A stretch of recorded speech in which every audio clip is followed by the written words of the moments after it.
Okay, that was the solar people coming here. So, in reference to being feminine, it comes from knowing yourself, and we're all different. So how do you know yourself? Well, intuition will actually tell you. You know. You do. You just have to listen. And even for me, releasing that fear that I'll still be enough, or I'll still be loved, or I'll still be cared for if I'm all me. Big, huh?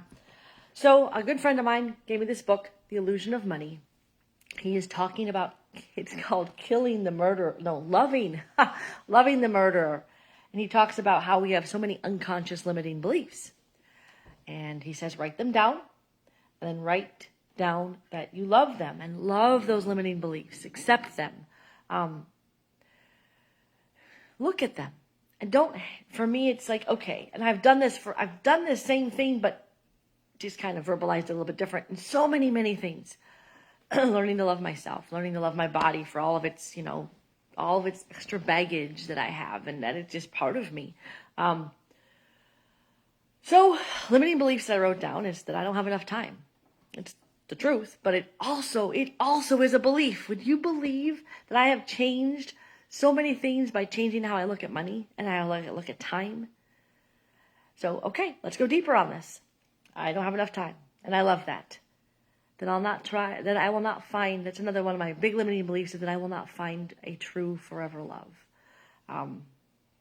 My history is not good on that.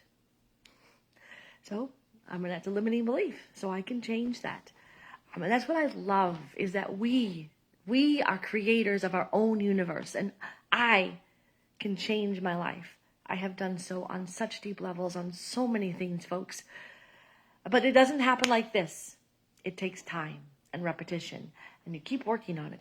And you keep working on it in different ways. But here's one of the craziest things. You can't stress about it. You have to, for me, I have to put it out there, give it good energy, and let it go.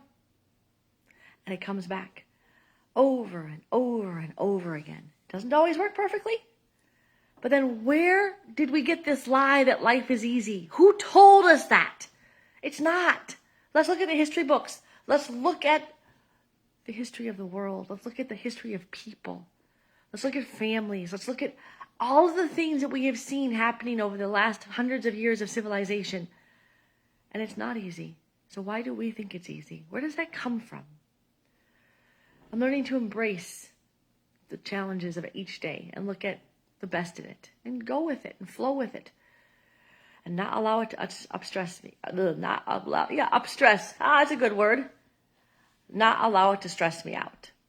So there you go. Feminine energy comes from knowing, which comes from learning to understand yourself.